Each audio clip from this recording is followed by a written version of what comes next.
Hi Mark, I'm Alice, and my student number is 48, and I'm a sophomore.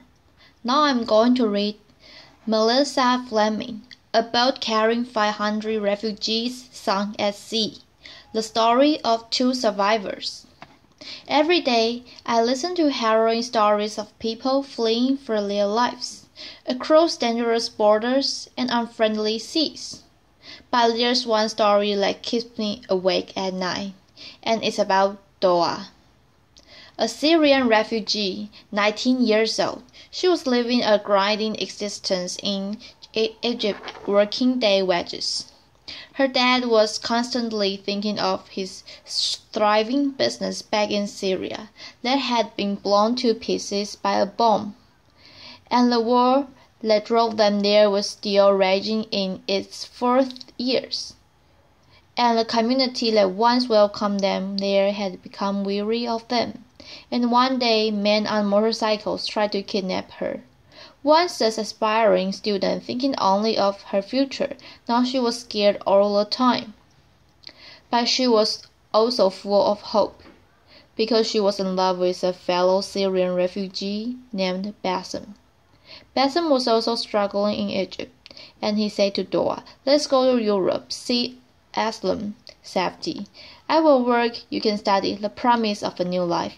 And he asked her father for her hand in marriage. But they knew to get to Europe they had to risk their lives, traveling across the Mediterranean Sea, putting their hands in smugglers, notorious for their cruelty. And Doa was terrified of the water. She always had been. She never learned to swim. It was August that year, and already 2,000 people had died trying to cross the Mediterranean, but Doa knew of a friend who had made it all the way to northern Europe, and she thought, maybe we can too. So she asked her parents if they could go, and after a painful discussion, they consented. Bassem paid his entire life savings, $2,500 each, to the smugglers.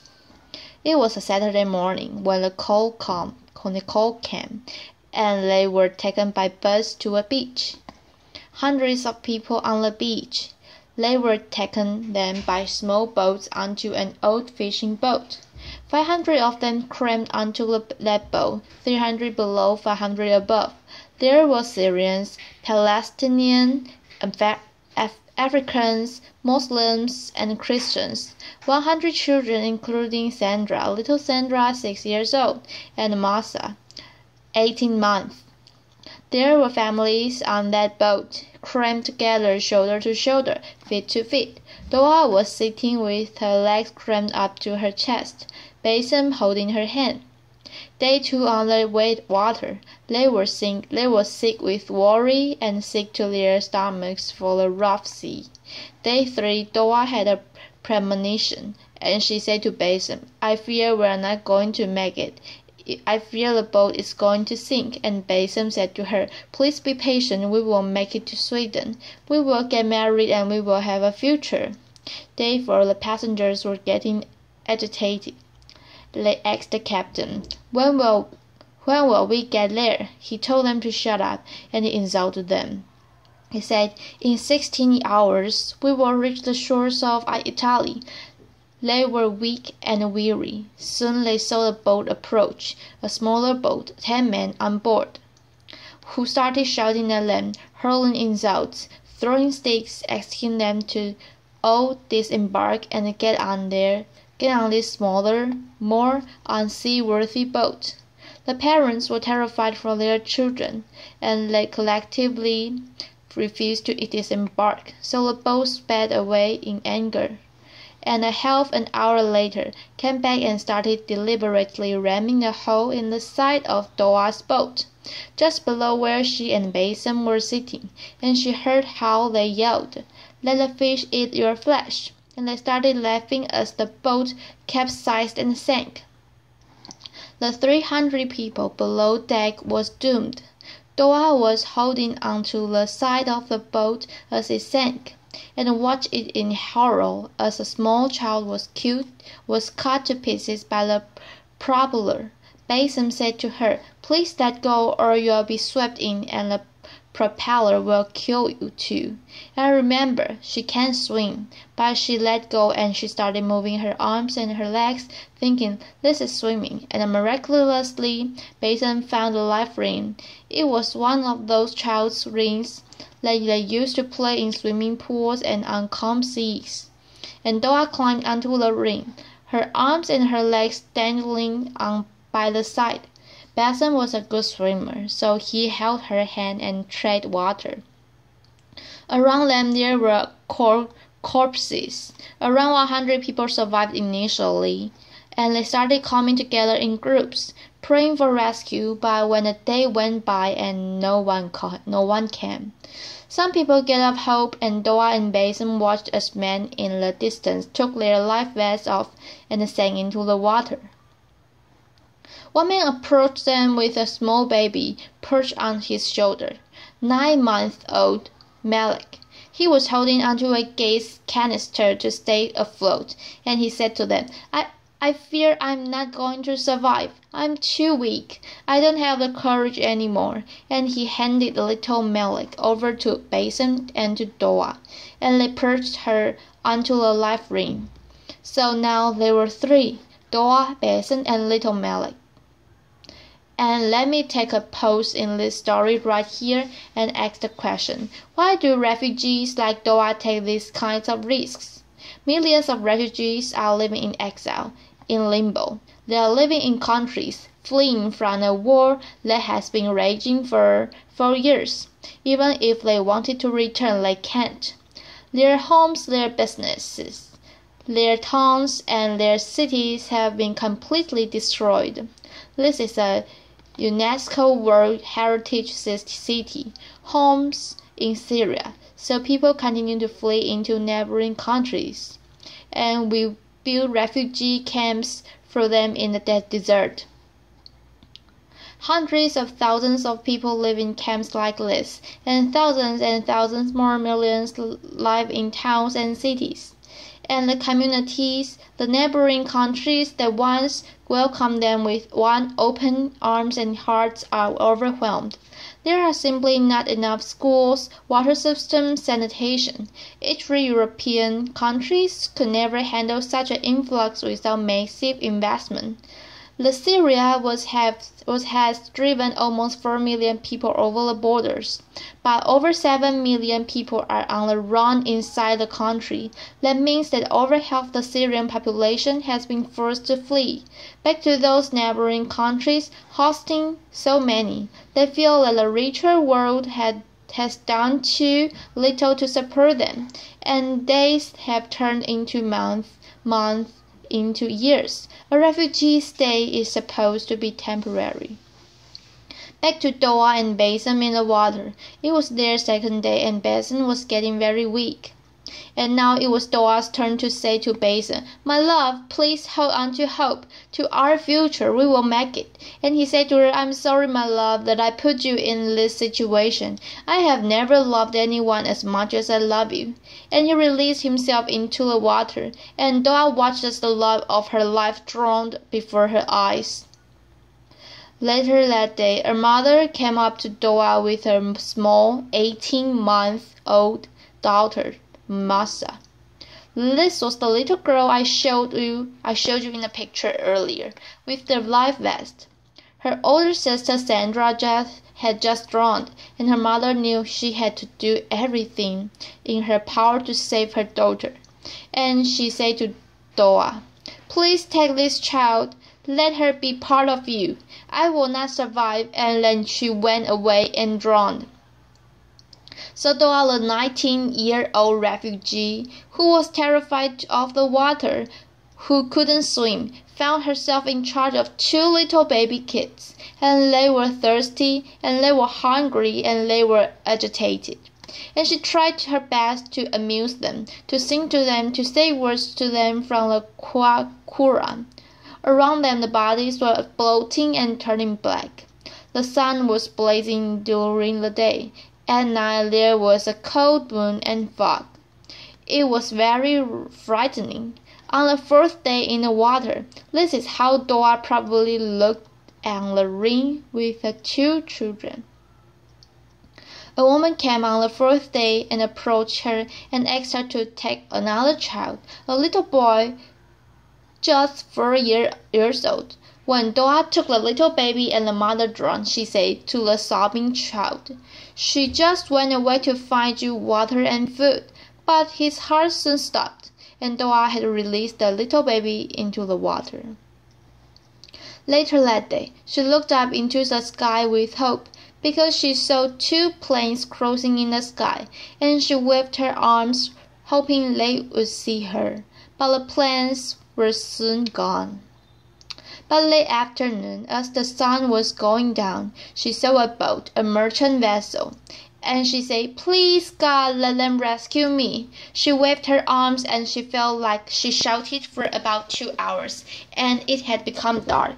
But finally the searchlights found her, and they extended a rope, astonished to see a woman clutching onto two babies. They pulled them onto the boat, they got oxygen and the blankets, and the Greek helicopter came to pick them up and take them to the island of Crete. But Doa looked down and asked, "What of Malek?" And they told her the little baby did not survive. She drew her last breath in the boat's clinic. But Doa was sure that as they had been pulled up one onto the rescue boat, the little baby girl had been smiling. Only 11 people survived that wreck of the 500. There was never an international investigation into what happened. There were some media reports about mass murder at sea, a terrible tragedy, but that was only for one day. And then the news cycle moved on. Meanwhile, in the pediatric hospital on Crete, little Martha was on the edge of death. She was really dehydrated. Her kidneys were failing. Her glucose levels were dangerously low. The doctors did everything in their medical power to save them, and the Greek nurses never left her side, holding her, hugging her, saying her words. My colleagues also visited and said pretty words to her in Arabic. Amazingly, little Martha survived. And soon the Greek press started reporting about the miracle baby, who had survived for 4 days in the water without food and anything to drink, and offers to adopt her came from all over the country. And meanwhile, Doa was in another hospital on Crete, thin, dehydrated. An Egyptian family took her into their home as soon as she was released. And soon word went around about Doa's survival, and a phone number was published on Facebook. Messages started coming in. "Doa, do you know what happened to my brother, my sister, my parents, my friends? Do you know if they survived?" One of those messages said, "I believe you said my little niece Martha," and it had this photo. This was from Martha's uncle, a Syrian refugee who had made it to Sweden with his family, and also Martha's older sister. Soon we hope Martha will be reunited with him in Sweden, and until then she's being cared for in a beautiful orphanage in Athens. And Doa? Well, word went around about her survival too, and the media wrote about this slight woman, and couldn't imagine how she could survive all this time under such conditions in that sea, and still save another life. The Academy of Athens, one of Greece's most prestigious institutions, gave her an award of bravery, and she deserves all that praise, and she deserves a second chance. But she wants to still go to Sweden. She wants to reunite with her family there. She wants to bring her mother and her father and her younger siblings away from Egypt there as well. And I believe she will succeed. She wants to become a lawyer or a politician or something that can help fight injustice. She is an extraordinary survivor. But I have to ask, what if she didn't have to take that risk? Why did she have to go through all that? Why wasn't there a legal way for her to study in Europe? Why couldn't Massa have taken an airplane to Sweden? Why couldn't Bassem have found work? Why is there no massive resettlement program for Syrian refugees, the victims of the worst war of our times? The world did this for the Vietnamese in the 1970s. Why not now? Why is there so little investment in the neighboring countries hosting so many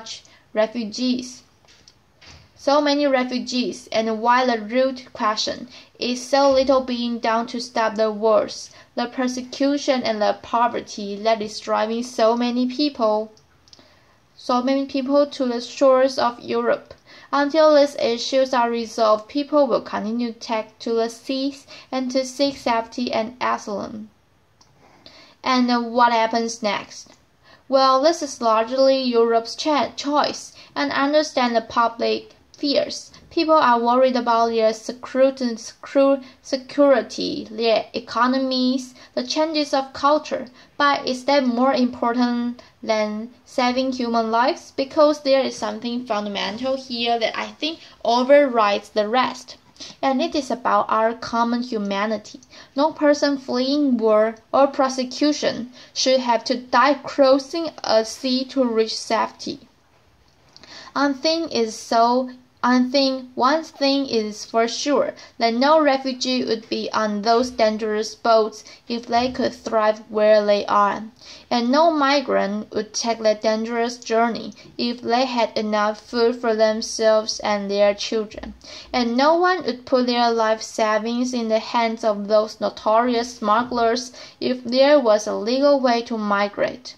So on behalf of Little Massa and on behalf of Doa and of Basin and of those 500 people who drowned with them, can we make sure that they did not die in vain? Could we be inspired by what happened and take a stand for a world in which every life matters? Thank you. Bye-bye, Mark.